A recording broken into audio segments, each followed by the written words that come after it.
Shalom, shalom. Bienvenue à l'heure du Christ. Nous rendons grâce à Dieu pour vous, pour vos familles, pour vos maisons, pour l'occasion merveilleuse qu'il nous donne encore en ce soir de nous réunir en sa présence.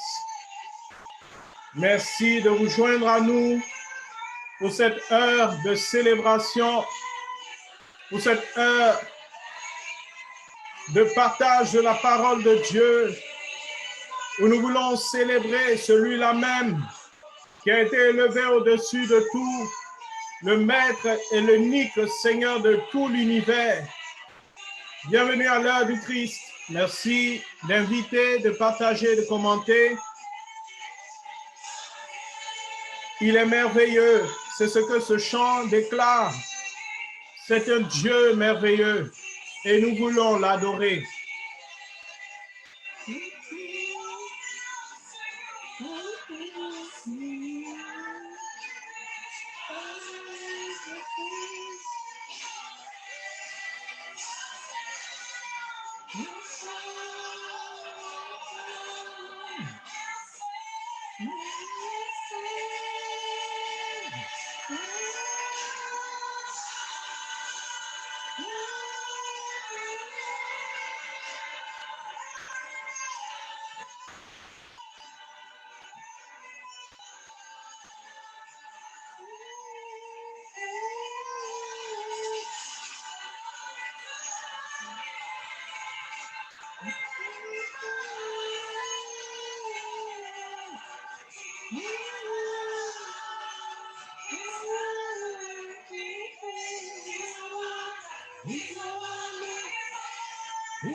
Alléluia.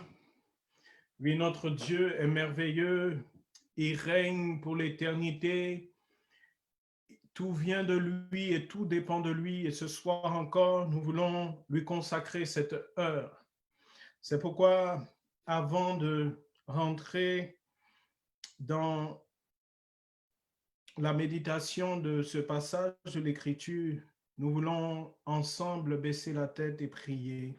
Au nom du Père et du Fils et du Saint-Esprit. Seigneur notre Dieu et notre Père, nous te bénissons. Oui, tout vient de toi. Et Seigneur, en dehors de toi, nous ne sommes rien. C'est toi qui nous as donné la vie, le mouvement et l'être. Merci pour le souffle de ton esprit qui est présent au milieu de nous. Merci pour cette parole encore que de toute éternité, tu as préparée et que tu veux relâcher maintenant. Nous te prions, ô Seigneur, que cette semence produise un fruit abondant dans chacune de nos vies. Seigneur, qu'elle nous donne de rentrer dans l'accomplissement de ce que tu as prévu pour chacun de nous. Merci, ô Dieu, de prendre le contrôle de ce moment. Nous voulons, Seigneur, nous effacer pour que tu règnes. Merci, ô Dieu. Nous voulons d'ores et déjà te donner toute la gloire pour ce qui va s'opérer au milieu de nous. Merci pour toutes les personnes connectées. Merci pour celles qui le sont avec nous maintenant. Merci pour celles qui verront plus tard cet enseignement. Merci, ô Dieu, de visiter chacun dans ta grande bonté et ton infinie miséricorde. Louange, gloire, honneur, puissance à toi, Seigneur. Amen, amen, amen. Bien-aimés, nous voulons partager la parole de Dieu ce soir en nous appuyant sur l'Évangile selon saint Matthieu, Matthieu le chapitre 16, à partir du verset 13. Arrivé dans la région de Césarée de Philippe, Jésus posa à ses disciples cette question. Au dire des gens, qui est le Fils de l'homme? Il dit pour les uns, Jean le Baptiste, pour d'autres, Élie, pour d'autres encore, Jérémie ou quelqu'un des prophètes. Mais pour vous, leur dit-il, qui suis-je? Simon-Pierre répondit, tu es le Christ, le Fils du Dieu vivant. En réponse, Jésus lui dit, tu es heureux, Simon, fils de Jonas, car cette révélation t'est venue non de la chair et du sang, mais de mon Père qui est dans les cieux. Eh bien, moi, je te dis, tu es Pierre, et sur cette pierre, je bâtirai mon église, et les portes de l'Hadès ne tiendront pas contre elle. Je te donnerai les clés du royaume des cieux. Tout ce que tu liras sur la terre sera tenu dans les cieux pour lier, et tout ce que tu délieras sur la terre sera tenu dans les cieux pour délier. Parole du Seigneur. Nous rendons toute la gloire à Dieu. Bien-aimés, ce soir, le thème de notre méditation, c'est cette question que notre Seigneur et Maître Jésus-Christ pose à ses disciples. Pour vous, qui suis-je? Bien-aimés, il est important que nous puissions saisir à quelle étape du ministère de Jésus sommes-nous. Jésus a entamé déjà depuis plusieurs années son ministère et à un moment donné, il s'arrête. Il se tourne vers ses disciples et il leur pose cette question. Bien-aimés, il est important que nous aussi, dans notre cheminement à la suite du Seigneur, il est important que nous puissions avoir ces temps de pause. La Bible nous dit que Jésus ayant enseigné la foule, il s'est retiré avec ses disciples. À un moment donné, il fallait que nous puissions nous retirer, nous mettre à l'écart et faire comme des bilans, analyser un peu à quel stade nous sommes, à quelle étape nous sommes de notre cheminement à la suite du Seigneur. Et donc, le Seigneur se met à l'écart avec ses disciples et il leur pose cette question. Mais qu'est-ce qu'on dit de moi? Qu'est-ce que les gens disent de moi? Qu'est-ce que les gens pensent de moi? Qu'est-ce qu'ils disent? Qui disent-ils que je suis? Et voici les disciples qui commencent à dire, certains pensent que tu es Jean le Baptiste. D'autres pensent que tu es Élie. Certains autres pensent que tu es Jérémie ou en tout cas l'un des anciens prophètes qui est revenu. Et alors Jésus leur pose cette question, mais pour vous, vous qui êtes mes disciples, vous de qui j'ai fait mes proches, mes amis, ceux que je n'appelle plus serviteurs, mais que j'appelle désormais amis, qui marchaient avec moi, qui dites-vous que je suis? Pour vous, qui suis-je? Bien-aimés du Seigneur, ce soir, il est important que nous puissions répondre à cette question. Certaines personnes pouvaient penser que Jésus était Jean le Baptiste, qui était revenu après avoir été décapité par Hérode. D'autres personnes pouvaient penser que Jésus était le prophète Élie parce qu'il avait été promis, il avait été prophétisé que avant l'avènement du Seigneur, Élie reviendrait. Et donc, comme les signes qui s'accomplissaient dans le ministère de Jésus étaient tellement excellent, extraordinaire. Certains se sont dit certainement c'est le prophète Élie dont on a entendu parler, qui accomplissait des miracles, qui ressuscitait les morts, qui guérissait les malades. Certainement c'est lui qui est revenu. D'autres pensaient que c'était Jean le Baptiste, parce que Jean le Baptiste annonçait le royaume. Jean le Baptiste disait, le royaume arrive, repentez-vous. Et Jésus est celui-là qui est venu dire, le royaume des cieux est au milieu de vous. Donc, il y avait peut-être cette confusion entre le message qu'annonçait Jean le Baptiste et celui qu'annonçait Jésus. Et donc, pour les gens qui ne les connaissaient pas, véritablement. Et vous voyez, il nous est dit dans l'Écriture que lorsque les gens venaient à Jésus, ils étaient nombreux, c'était des foules. Donc, beaucoup d'entre eux ne l'avaient pas vu de près. De la même façon, il est dit que des foules accouraient vers Jean le Baptiste pour se faire baptiser. Donc, beaucoup de gens ne les voyaient que de très loin, ce qui explique qu'ils puissent les confondre parce qu'ils ne les connaissaient pas physiquement, ils ne les connaissaient pas de façon particulière, de façon personnelle. Donc, ils pouvaient les confondre à distance. Et n'oubliez pas qu'ils sont cousins. Donc, on peut imaginer qu'il y avait une certaine ressemblance entre Jean le Baptiste et Jésus. Mais entre Élie et Jésus, ce qu'on peut imaginer, pourquoi il y avait cette confusion, comme je l'ai dit tantôt, c'est à cause des signes que Jésus accomplissait.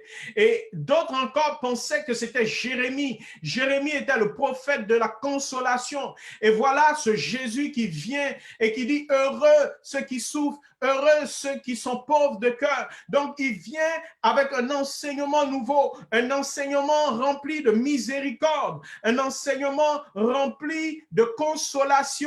Alors que Jérémie était le prophète de la consolation qui vient rejoindre le peuple dans son exil.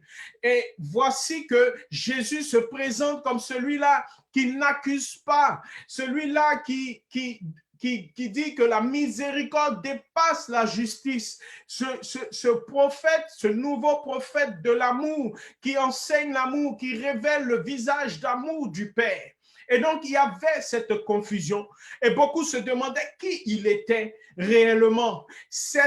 Ils étaient en tous les cas convaincus qu'il était un envoyé du Seigneur, mais ils ne savaient pas réellement qui il était.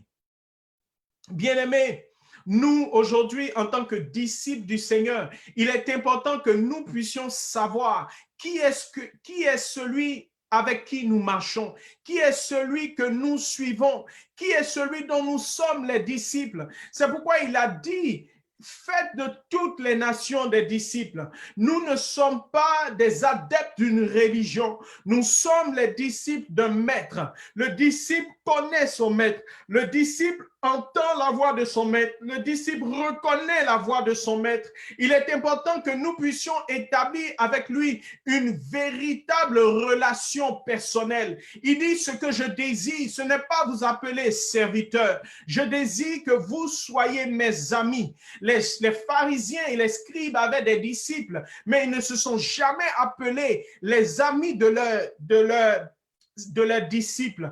Mais Jésus voulait nous envoyer dans une autre réalité, dans une autre dimension. Et dans cette dimension, il voulait que nous, en tant que ses disciples, nous ne soyons pas simplement des serviteurs, que nous ne soyons pas simplement des adeptes d'une religion, mais il voulait faire de nous plus des amis. Non, il voulait en faire encore plus. Il voulait faire de nous des frères. Il voulait nous faire entrer dans la révélation de ce même Père et que nous puissions être à sa suite des frères, qu'il soit notre frère aîné, le premier fils, le fils premier-né, et que nous soyons ses petits frères, ses cadets, à la suite de ce Dieu et Père qui nous aime tellement.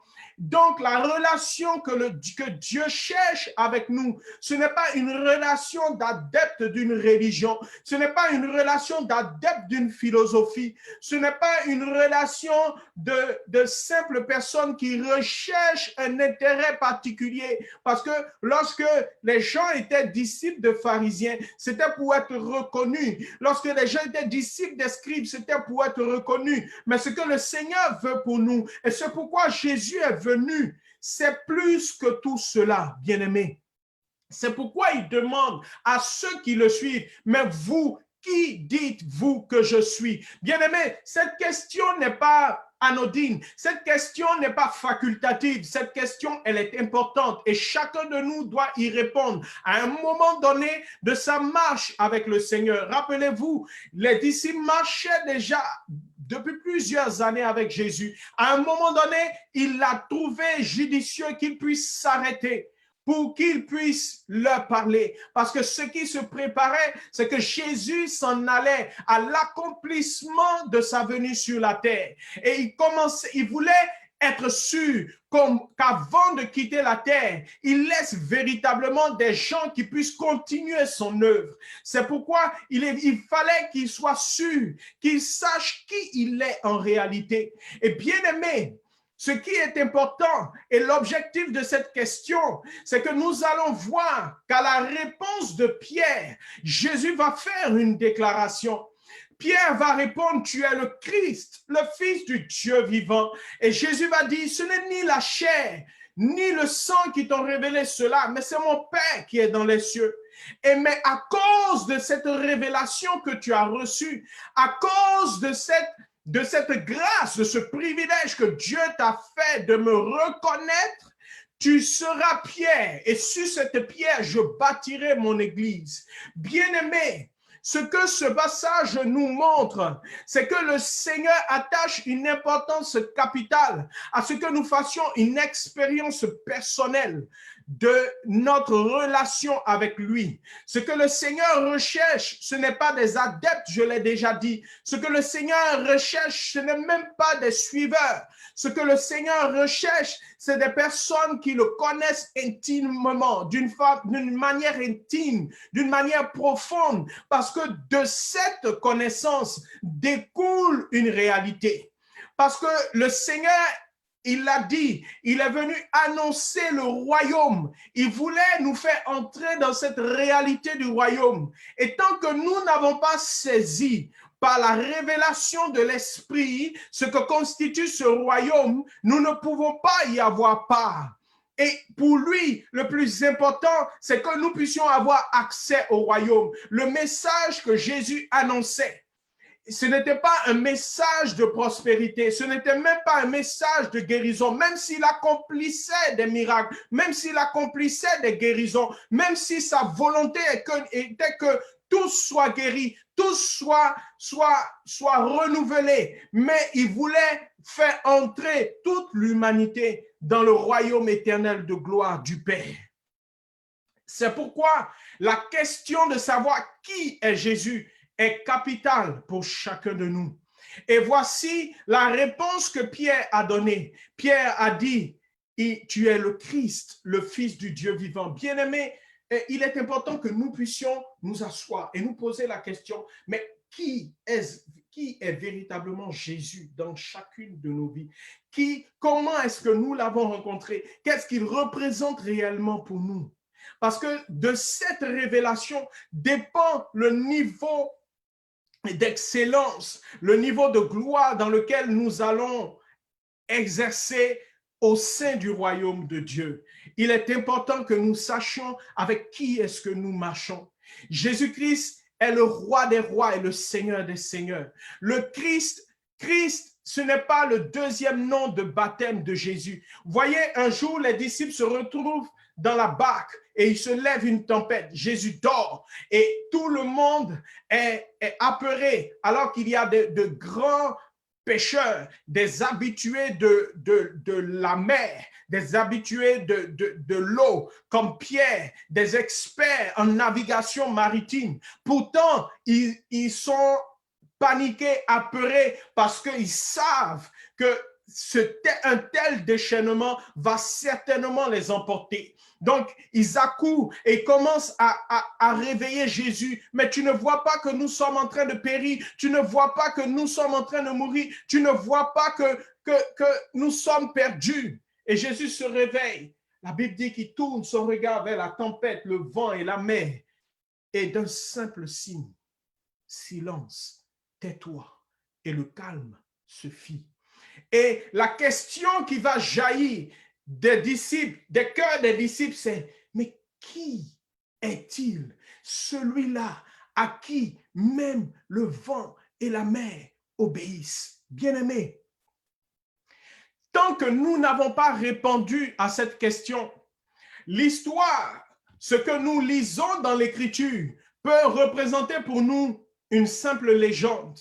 Et beaucoup de gens aujourd'hui pensent que ce sont des contes, ce sont des boniments, ce sont des histoires qu'on raconte aux enfants pour qu'ils se tiennent, pour qu'ils restent sages, bien-aimés.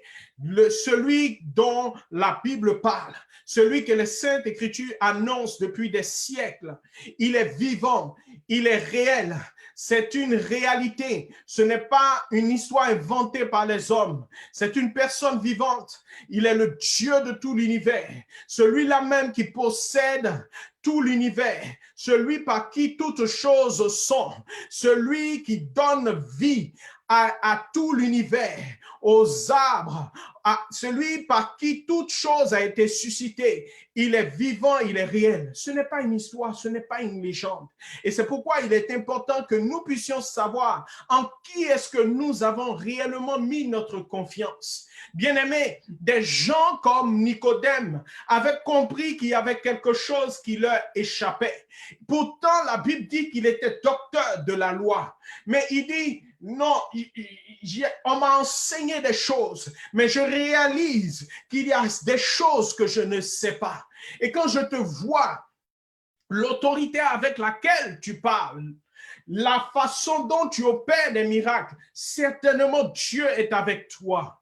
Bien-aimé, beaucoup de gens pensent que la prospérité ou la réussite ou la gloire ou la faveur de Dieu, peu importe le nom qu'on donne, ou le bonheur, peu importe le nom qu'on donne à cet accomplissement, à ce désir profond, intime qui se trouve à l'intérieur de chaque être humain, beaucoup de gens pensent que cet accomplissement, cette réalisation, cette réussite, ce succès ou cette gloire, cette grâce, cette bénédiction, cette faveur de Dieu, peu importe comment on l'appelle, beaucoup de gens la recherchent au travers des positions. Ils pensent qu'au travers des positions qu'ils occuperont au niveau social, excusez-moi, au niveau politique, au niveau familial, dans la société, dans leur entreprise, ils pensent qu'au travers de cette position, ils pourront acquérir ce bonheur, cette gloire qu'ils recherchent. D'autres pensent que c'est au travers de la connaissance. Et c'est pourquoi ils vont faire de longues études. C'est pourquoi ils lisent beaucoup. Ils recherchent une certaine sagesse. Et c'est pourquoi certains vont s'associer à des courants de philosophie, à des courants ésotériques, parce qu'ils recherchent une sagesse cachée, ils recherchent une connaissance qui leur permettrait de s'élever au-dessus des autres. Beaucoup de personnes pensent que ce pouvoir pourrait leur venir au travers de l'argent ou même de certaines puissances occultes, de certaines puissances mystiques. Bien-aimés, tout cela se trouve en une seule personne. Tout cela, c'est ce que le Christ est venu réaliser. Tout cela, tout ce que l'homme recherche, tout ce à quoi l'homme aspire, se trouve dans la personne du Christ. Qui est le Christ? Je dis Christ, ce n'est pas le second nom de baptême de Jésus. Marie ne l'a pas appelé Jésus-Christ. Lorsqu'il est parti se faire baptiser, on est parti le présenter au temple, on n'a pas dit il s'appellera Christ. Non, son nom était Jésus. Il était reconnu comme le fils de Marie, Jésus, le fils de Marie de Nazareth. C'est comme ça qu'il était reconnu. Personne ne l'appelait Christ parce que Christ en grec est dont la correspondance est Messie, Meshia en hébreu, ça signifie, c'était un nom sacré, c'était un nom à part que nul n'oserait donner à son enfant en Israël. Parce que toute la religion des Juifs, toute l'attente du peuple d'Israël, c'était de découvrir ce Messie. C'était de recevoir ce Messie qui marquerait l'avènement glorieux de Dieu, qui marquerait la finalité de ce que Dieu a annoncé de toute éternité. Personne n'aurait osé appeler son enfant Meshia.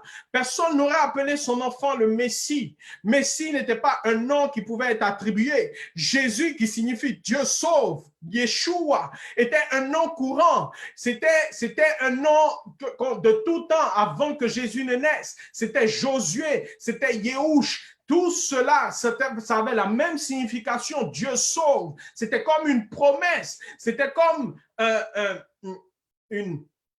une prédiction que chacun faisait en donnant à son enfant ce nom pour dire qu'on voulait le salut de Dieu. Mais celui-là qui accomplissait le salut de Dieu, selon la tradition, selon la religion des Juifs, c'est le Meshia. Messie, Christ, ça signifie le roi oint, c'est-à-dire un roi particulier, pas un roi comme les rois qu'ont connu le peuple d'Israël, mais un roi qui soit en même temps sacré, qui soit mis à part, un consacré, un roi qui soit mis à part et qui soit le choix de Dieu, le oint de Dieu, celui-là qui a toute l'onction, celui qui est le oint par excellence, pas un oint des hommes, pas quelqu'un qui a été oint par les hommes, pas un prophète, un prêtre ou un roi qui a été oint par les hommes, mais celui-là même qui est oint par Dieu, celui-là même qui est mis à part par Dieu, celui-là même qui est consacré par Dieu, celui-là à qui Dieu a donné toute l'autorité et tout le pouvoir qui lui appartiennent, celui-là qui doit recevoir toute l'adoration et toute la gloire. C'est un roi extraordinaire. C'est quelqu'un qui transcende le temps et l'espace.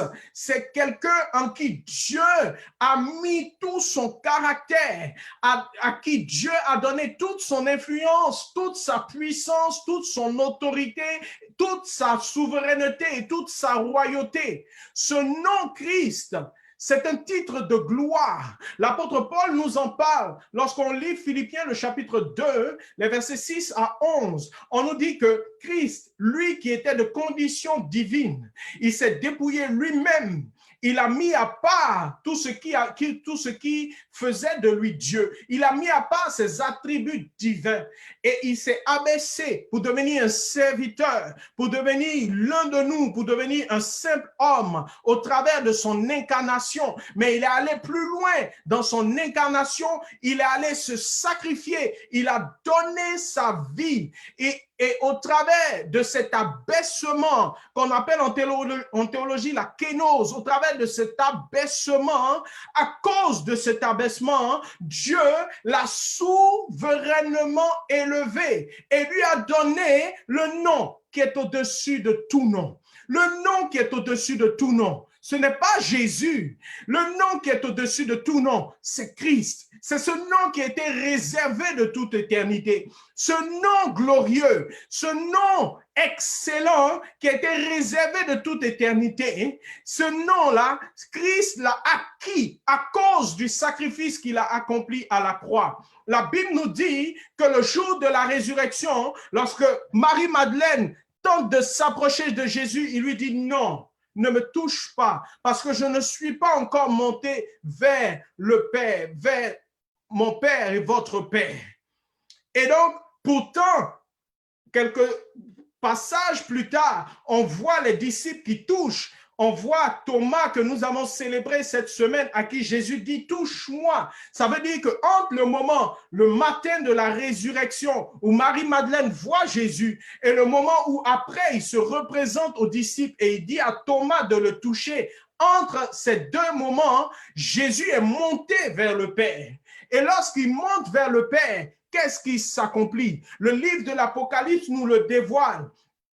livre de l'Apocalypse nous dévoile que l'agneau immolé, donc celui qui a été égorgé, celui qui a été sacrifié pour nos péchés, que l'agneau immolé fait son entrée dans la cour céleste et qu'à ce moment-là, tous les anges se détournent du trône du Père éternel, mais ils se tournent vers l'agneau et ils commencent à rendre gloire, louange, honneur à l'agneau immolé.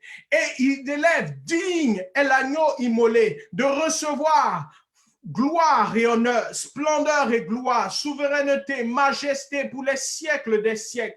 La Bible dit que alors le trône qui se trouvait à la droite du Père éternel, ce trône que personne n'a jamais compris pourquoi il existait. Comment se peut-il qu'un trône puisse être donné à quelqu'un en dehors du Père éternel? Ce trône qui était un peu plus élevé que celui sur lequel se trouvait le Père. La Bible dit que l'agneau est installé sur ce trône et que à cet agneau immolé, celui-là qui a donné sa vie, qui s'est sacrifié à celui-là, maintenant toute la cour céleste, les 4 êtres vivants, les 24 vieillards, la foule innombrable, tous se tournent vers ce trône de gloire et commencent à rendre gloire à l'agneau. Digne es-tu, agneau de Dieu, de recevoir honneur, puissance et louange. C'est ce titre de gloire. Le Christ, c'est un titre de gloire. C'est un nom excellent, un titre de gloire qui était réservé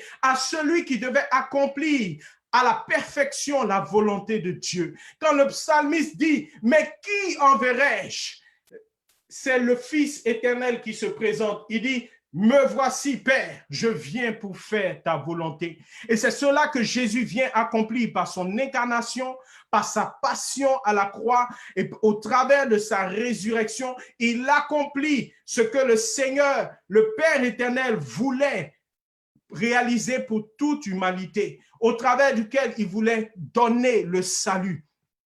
Et donc, à cause de ce qu'il a accompli, maintenant, Jésus a été établi, comme le dit l'apôtre Pierre et l'apôtre Paul dans leur prédication. Il a été établi, il a été intronisé, il a reçu le titre de gloire. Il a été établi, Christ, à la droite de la majesté céleste. Donc, Christ, c'est la royauté. Il dit, si je guéris les malades, c'est que le royaume des cieux s'est approché de vous. Lorsqu'il était sur la terre, il disait, le royaume s'est approché. Mais à partir du moment où il a accompli sa mission, le royaume s'est réalisé et le royaume s'est manifesté. Le royaume a été déposé. C'est la prophétie d'Isaïe. Le royaume, il dit, le voici, l'enfant qui porte le royaume sur ses épaules. Le royaume sur ses épaules. La croix était la manifestation du royaume que Christ devait recevoir. Le royaume a été posé sur les épaules de Christ. Et c'est pourquoi maintenant il revient et il dit à ses disciples, tout pouvoir m'a été donné dans les cieux et sur la terre. C'est pourquoi moi, je vous envoie et je vous donne maintenant ce même pouvoir, cette même autorité que vous avez reçue de moi en vertu de ce que le Père m'a établi comme roi des rois et seigneur des seigneurs. Christ, c'est ce titre de gloire qui a été donné à Jésus. Christ, c'est cette gloire extraordinaire, ce royaume dans lequel Jésus a été établi. C'est pourquoi l'Église célèbre le Christ glorieux, le roi des rois. Et donc, Christ signifie roi, mais pas n'importe quel roi. Un roi qui a tout le pouvoir. Le pouvoir dont il s'agit, c'est le pouvoir de l'onction qu'il a reçu, le pouvoir dans lequel il a été établi. Ce pouvoir, ce n'est pas l'argent qui le donne.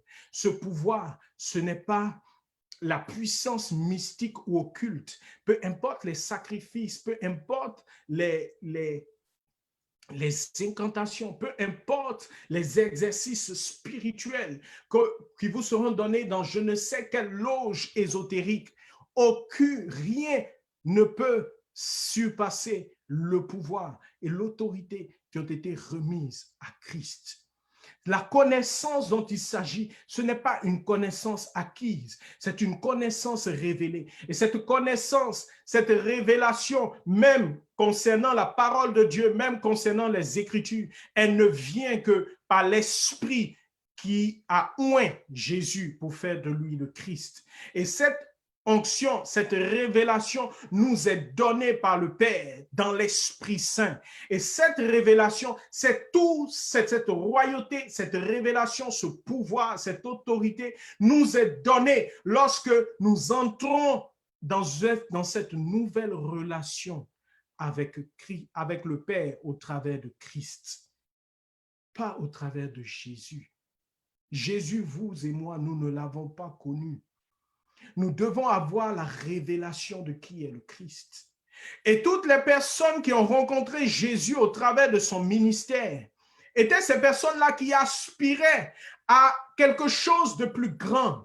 Et Jésus, lorsqu'il les rencontrait, les amenait à ce niveau-là. Il voulait les faire dépasser ce qu'ils voyaient. Il voulait les faire dépasser la connaissance théorique, la connaissance acquise, limitée, la connaissance de la religion ou la connaissance philosophique de leur temps.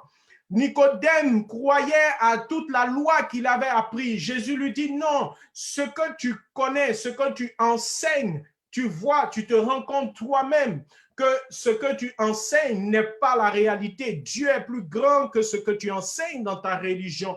Il dit, mais ce que tu vois et que tu désires, auquel tu aspires, tu ne peux le faire que lorsque tu nais de nouveau. Mais pour naître de nouveau, il faut rentrer dans le royaume. Pour entrer dans le royaume, il faut avoir fait cette expérience de la nouvelle naissance, cette reconnaissance de qui est Dieu en réalité. Il dit, je suis venu vous révéler qui est le Père. Et c'est lorsque nous avons cette révélation, comme lorsque Pierre a reçu cette révélation, qu'il a été élevé en autorité et que Dieu lui a donné l'autorité. Beaucoup de personnes pensent que c'est parce que Pierre était le plus âgé, que c'est parce que Pierre était un leader naturel. Non, c'est parce que c'est à lui que Dieu a fait cette révélation. C'est ça qu'il a qualifié pour être le pasteur de l'Église. C'est ça qu'il a qualifié pour être le premier pape. C'est cette révélation qui nous donne l'autorité. C'est cette révélation qui nous établit dans le royaume. C'est la relation que nous avons avec Jésus qui détermine notre position. Mais cette relation dépend de la connaissance que nous avons, de l'expérience que nous avons faite de lui. Parce que le royaume que Jésus est venu nous proposer, ce n'est pas un royaume comme ceux de ce monde. Les disciples même croyaient que Jésus était venu pour restaurer un royaume tel qu'ils l'ont connu avec David, un royaume qui manifestait son hégémonie à partir des guerres. Et avant même qu'il parte, il continuait à dire, mais Seigneur, quand est-ce que tu vas rétablir la royauté en Israël? Sous-entendu, quand est-ce que tu vas nous faire quitter le joug des Romains? Mais ce n'est pas de ça qu'il s'agissait. Il dit, si vous voulez rentrer dans ce royaume, attendez le Saint-Esprit, recevez la puissance de l'Esprit et vous serez introduits dans le royaume. Après la Pentecôte, les disciples n'ont plus parlé d'une royauté. Non, ils avaient compris ce qu'était le royaume. Ils avaient pu entrer dans le royaume. Dans un royaume, ce qui est important, ce n'est pas la position, ce n'est pas la connaissance, c'est la relation qu'on entretient avec le roi. Et bien aimé, ce soir, il est important que nous puissions répondre à cette question. Quelle est la relation que nous entretenons avec le roi des rois, avec le Seigneur des Seigneurs? Si nous ne savons pas qui est réellement Jésus, si nous prenons Jésus pour le créateur d'une religion, alors il y a beaucoup d'autres religions auxquelles nous pouvons le comparer. Si nous pensons que Jésus est un simple maître philosophique, alors nous trouverons d'autres maîtres sur la terre qui viendront nous essayer de nous faire croire à d'autres sagesses. Mais si nous reconnaissons Jésus comme véritablement celui qui a été établi Christ par le Père, celui qui a reçu tout honneur et toute gloire, à qui seul nous devons l'adoration, la louange, celui entre les mains desquels tout pouvoir, tout honneur et toute souveraineté ont été remis. Si nous reconnaissons et nous entretenons avec lui cette relation-là, alors notre vie, dès ici-bas sur la terre, nous allons expérimenter le royaume. Ce que nous expérimentons dépend du niveau de révélation que nous avons de la personne de Jésus. Parce que si tu penses que ton Père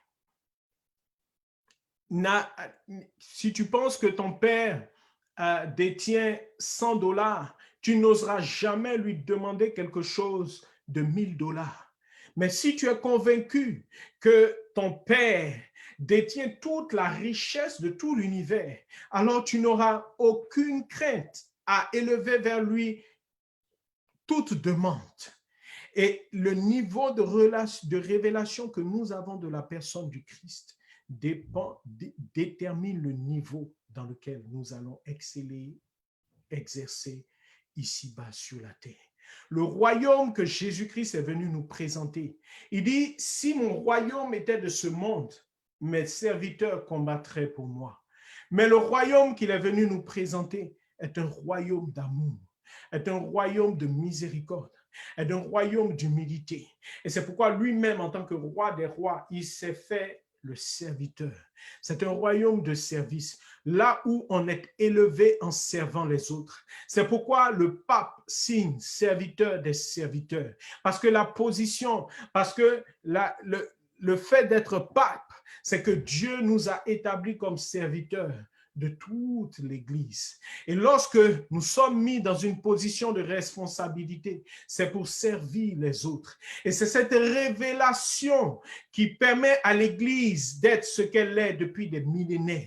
Et c'est cette révélation du royaume dont nous avons besoin pour que notre vie personnelle, notre relation personnelle avec le Seigneur puisse être à l'image de ce que Dieu attend de nous.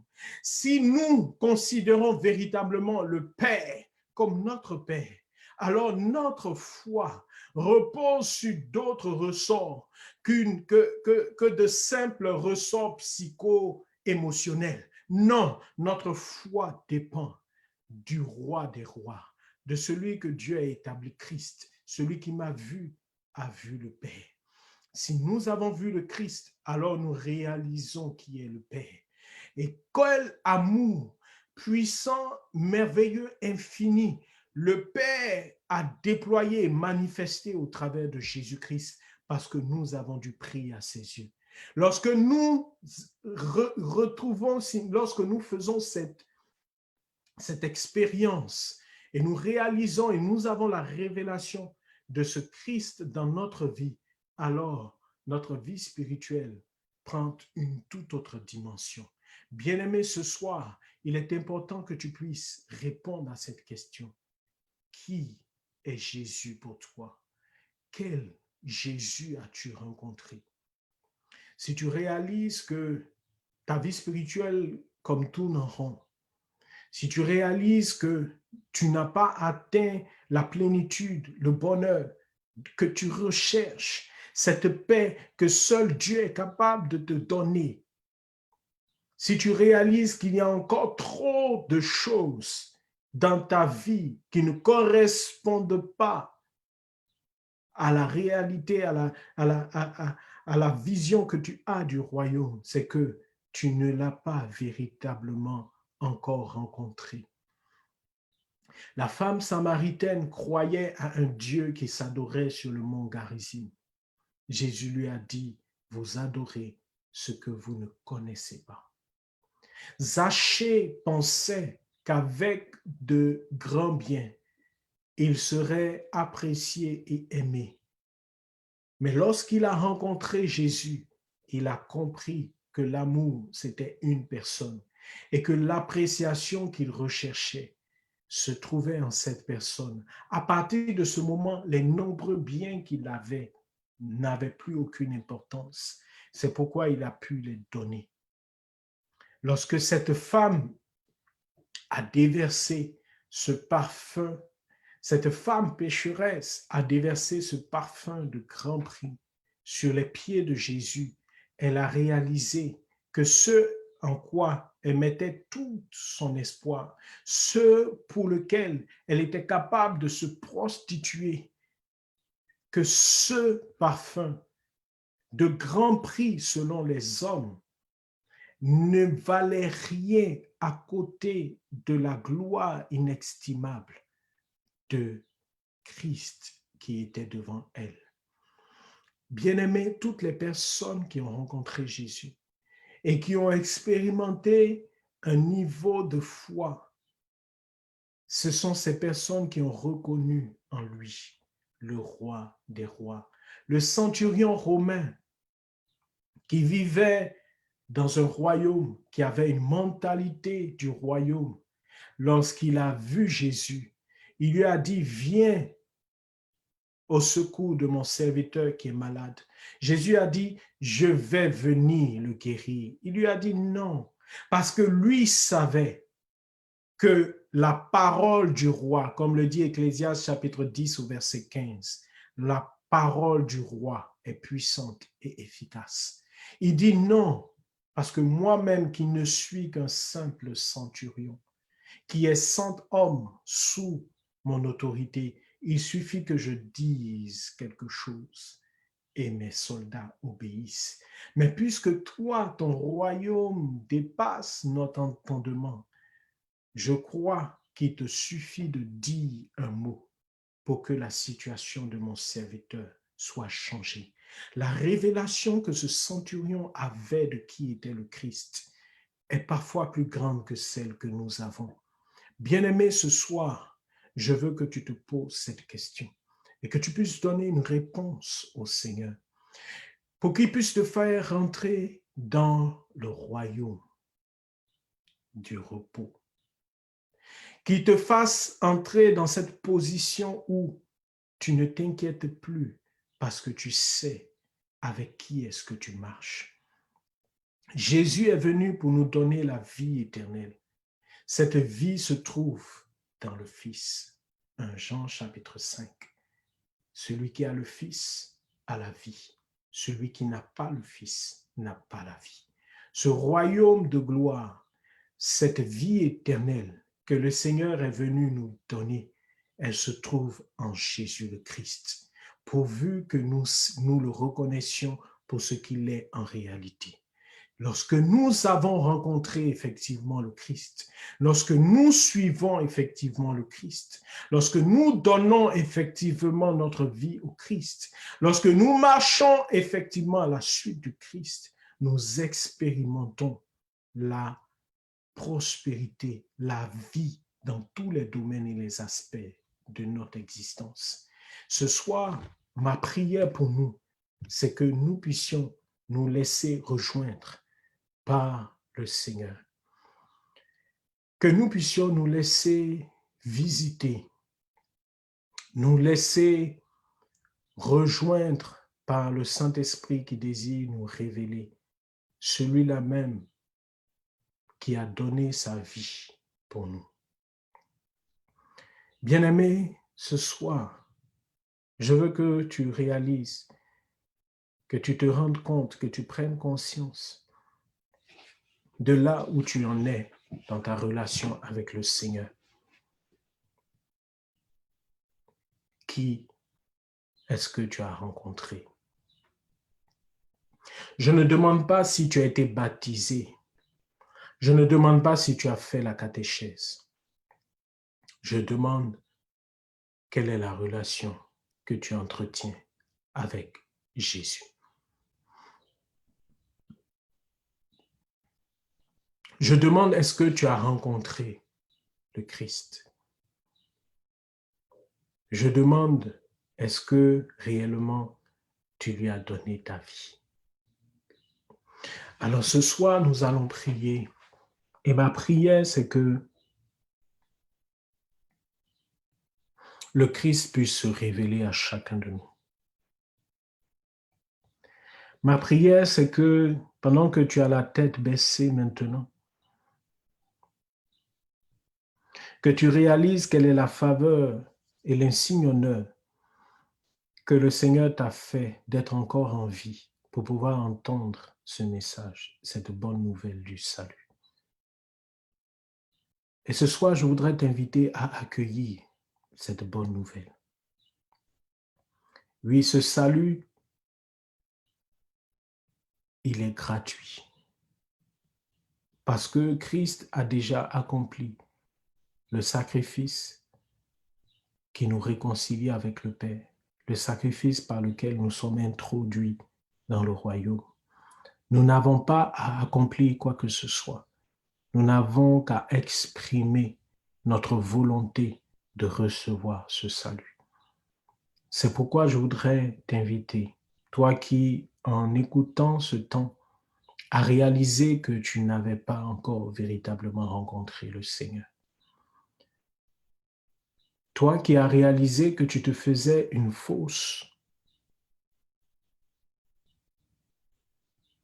tu avais une fausse conception de qui était Jésus. Toi qui ce soir as réalisé que en réalité tu ne le connaissais pas. Ce soir, le royaume vient jusqu'à toi, là où tu es. Et je veux t'inviter à l'accueillir en reprenant simplement cette prière avec moi. Seigneur Jésus, j'ai entendu ta parole. Ce soir, je reconnais que tu es le Christ, le Fils unique du Dieu vivant. Tu es mort à la croix pour le pardon de mes péchés. Tu es ressuscité le troisième jour et tu as été établi, glorifié en tant que Christ pour que je sois sauvé. C'est pourquoi je prends la décision ce soir de te donner ma vie. Reçois ma vie et fais-moi entrer dans ton royaume de gloire. Donne-moi la vie éternelle par ton esprit. Amen. Père, merci de répandre ton esprit maintenant. Ton esprit qui régénère, ton esprit qui nous donne la vie éternelle. Seigneur, qui nous donne la pleine et entière conception,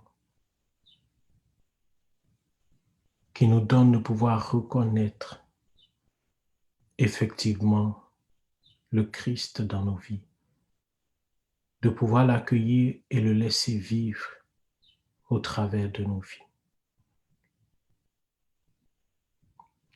Nous voulons ensemble adorer ce merveilleux Seigneur et Sauveur. L'Écriture nous montre, et le livre de l'Apocalypse nous montre que toute l'Église le célèbre et l'adore. En permanence, les anges dans les cieux et toutes les créatures célestes, la foule innombrable des saints, adorent le Seigneur.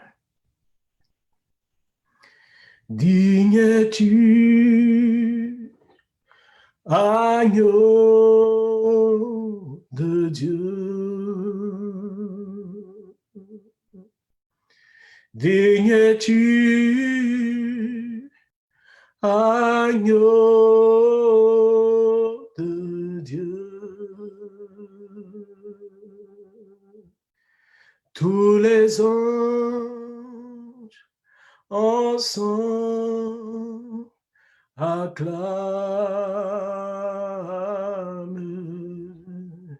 la beauté de ton saint nom.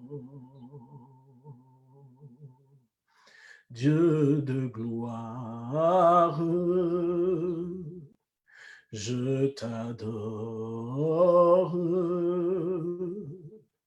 Ton nom s'élève en majesté. de mes lèvres. Je célèbre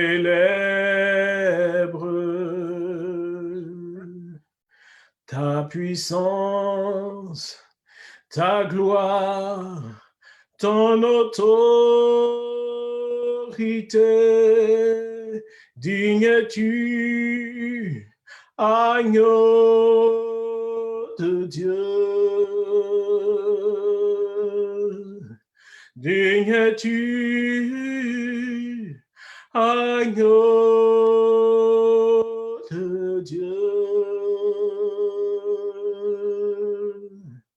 L'univers entier proclame la beauté de ton Saint nom. Oui, nous t'adorons et nous te glorifions, Seigneur. Oui, tu es le Dieu de gloire. Et tout honneur, toute gloire, toute puissance, toute majesté, tu les as reçus. Et tu répands cette gloire maintenant. Tu manifestes cette puissance maintenant. Oui, Seigneur, le royaume des cieux est au milieu de nous parce que tu vis à l'intérieur de nous.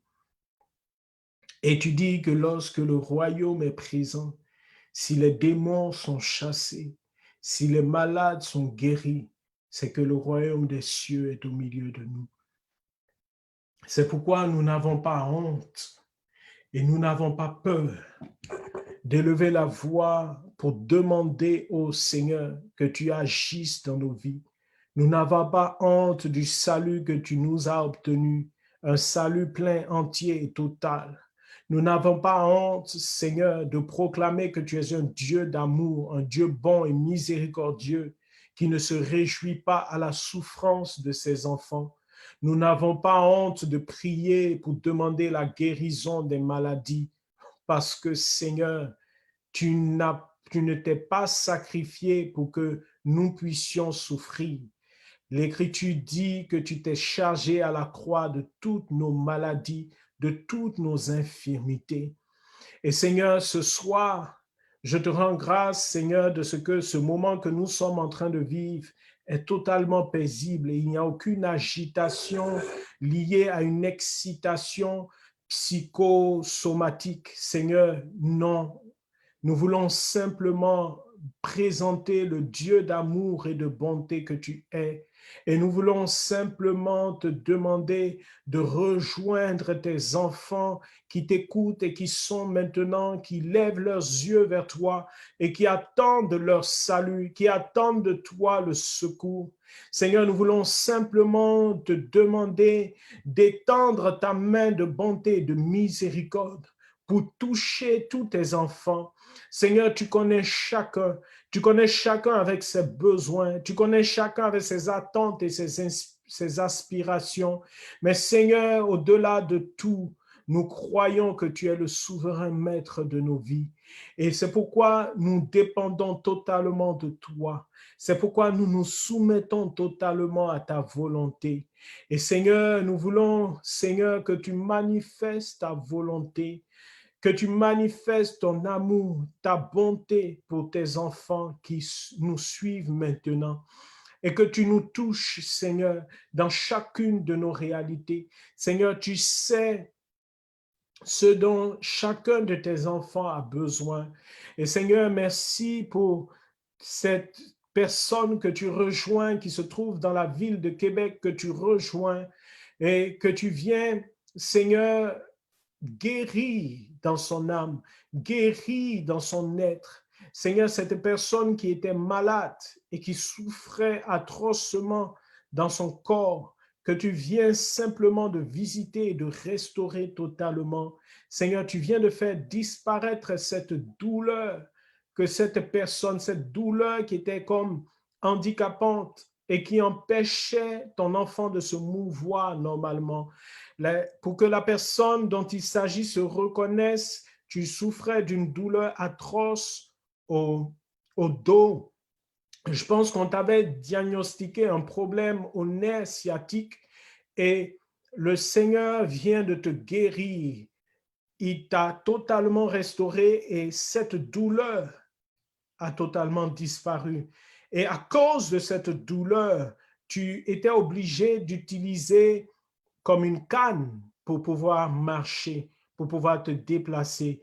Mais la puissance de Dieu t'a rejoint maintenant, tu as ressenti comme une chaleur dans le bas de ton dos et cette douleur a totalement disparu. Maintenant, tu peux te lever, tu peux faire tous les mouvements, tu peux marcher normalement. Dieu t'a guéri. Et Seigneur, nous voulons te donner toute la gloire pour ce que tu fais au milieu de nous. Nous voulons te dire merci, ô Dieu, parce que nous croyons que tu es un Dieu bon. Nous croyons que tu es un Dieu puissant. Nous croyons que tout ce que Christ a opéré lorsqu'il marchait ici-bas sur la terre, qui a été consigné dans les Écritures, tu es capable de le faire encore parce que tu es le même hier, aujourd'hui et éternellement. À toi, nous voulons donner toute la gloire. À toi, nous voulons donner tout l'honneur. Et nous voulons simplement te prier encore pour tes enfants qui sont présents. Je voudrais que simplement, vous qui nous écoutez, que vous puissiez poser la main là où vous avez mal. Si votre douleur ou le mal dont vous souffrez est physique, que vous posiez simplement la main là où vous avez mal.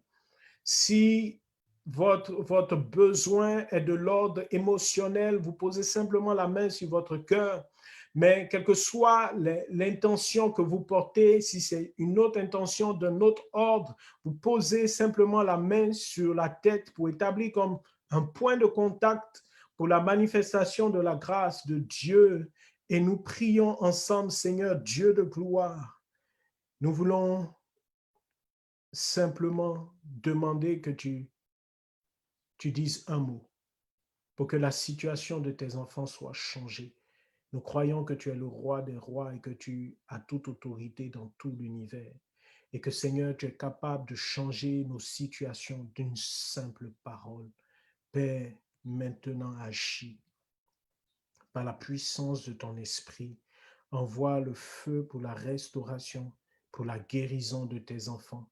Merci, ô Dieu, de toucher tes enfants maintenant qui souffrent dans leur âme, tous ceux qui souffrent dans leur être intérieur, toutes les personnes qui souffrent de la solitude, toutes les personnes en proie à la dépression, toutes les personnes qui se sentent comme rejetées, abandonnées. Le Seigneur est en train de vous visiter d'une manière extraordinaire. Beaucoup voient comme le Seigneur présent avec eux. Beaucoup sont ont fondu en larmes et sont en train véritablement d'expérimenter comme une accolade du Seigneur. Le Seigneur vous révèle son amour, il vous fait prendre conscience de son amour, il vous fait prendre conscience que même si les hommes vous ont abandonné, même si vous êtes seul en ce monde, lui est avec vous et le Seigneur vient guérir toute la douleur que vous portiez à cause de ce que vous avez subi comme rejet, comme abandon. Le Seigneur est en train de vous visiter maintenant. Il y a comme un déploiement extraordinaire de l'amour de Dieu. Le Seigneur est en train de consoler plusieurs personnes qui ont perdu ces derniers temps des êtres chers et qui sont comme affligés, qui sont comme sous le poids de cet abattement. Le Seigneur vient te relever et il t'apporte la consolation. Le Seigneur est en train de guérir et de libérer plusieurs personnes du poids de l'amertume et du manque de pardon. Et tu vois ces personnes à qui tu en voulais, le Seigneur te donne une image d'eux, mais il te donne une image d'eux sous un jour que tu n'avais pas. Et c'est comme si tu les voyais comme des personnes méchantes, mais le Seigneur te montre un autre aspect de ces personnes pour te montrer son amour pour elles et son amour pour toi également. Le Seigneur vient guérir toutes tes relations. Sois béni. Le Seigneur est en train de rejoindre une personne et qui te posait des questions sur ton orientation sexuelle. je n'ai pas plus de précision que ça, mais en réalité, cette question que tu te posais était liée à ce que tu avais subi comme déception avec les personnes que tu avais connues. Et tu avais commencé à te poser la question, est-ce qu'il ne fallait pas que tu changes d'orientation sexuelle pour avoir la paix ou pour rencontrer, pour recevoir l'amour auquel tu aspires. Mais le Seigneur non seulement t'a guéri et t'a révélé son amour, il t'a totalement débarrassé de ce manque que tu portais, mais en plus, il change totalement ton regard, le regard que tu portais sur les autres, et il restaure, et ce désir de changement d'orientation sexuelle a totalement disparu de ton âme et de ton cœur maintenant. Seigneur, nous te bénissons pour ce que tu fais. Nous te rendons toute la gloire. Tu es bon, tu es merveilleux, tu es digne de louange. Tu es glorieux. Reçois toute notre louange, reçois toute la gloire, reçois toute la magnificence. Merci pour tout ce que tu es en train de faire, que nous ne pouvons pas énumérer. Mais Seigneur, merci de répondre à chacune des prières de tes enfants ce soir. Sois loué, sois magnifié, sois exalté, sois glorifié. Louange à toi, honneur à toi, puissance à toi, que ton Saint-Nom soit loué, que ton Saint-Nom soit glorifié. Nous te rendons toute la gloire. Béni sois-tu, Seigneur. Louange à toi. Merci, Seigneur, pour tout ce que tu es. Merci, Seigneur, pour tout ce que tu fais. Merci, Seigneur, pour ta grâce. Merci pour ta faveur que tu nous as manifestée. Nous voulons, Seigneur, te recommander cette nouvelle semaine qui commence en ce jour, et nous voulons te confier toutes nos vies, toutes nos familles par les mains de Marie, Mère du divin amour, que son intercession se poursuive là où s'achève cette heure du Christ, et que sa présence maternelle nous fasse toujours demeurer dans les pas de Jésus, que nous puissions continuer à suivre Jésus dans les pas de Marie. Je vous salue Marie, pleine de grâce, le Seigneur est avec vous. Vous êtes bénie en toutes les femmes, et Jésus, le fruit de vos entrailles, est béni. Sainte Marie, Mère de Dieu, priez pour nous, pauvres pécheurs, maintenant et à l'heure de notre mort. Amen. Que la gloire soit rendue au Père et au Fils et au Saint-Esprit, comme il était au commencement, maintenant et toujours, dans les siècles des siècles. Amen, au nom du Père et du Fils et du Saint-Esprit. Amen. Très bonne semaine à chacun et à tous. Que Dieu garde et veille sur chacune de nos maisons et de nos familles qui nous accompagnent tout au long de cette semaine dans nos différentes activités. Demeurez bénis. Que Dieu vous garde. Je vous aime. Bye.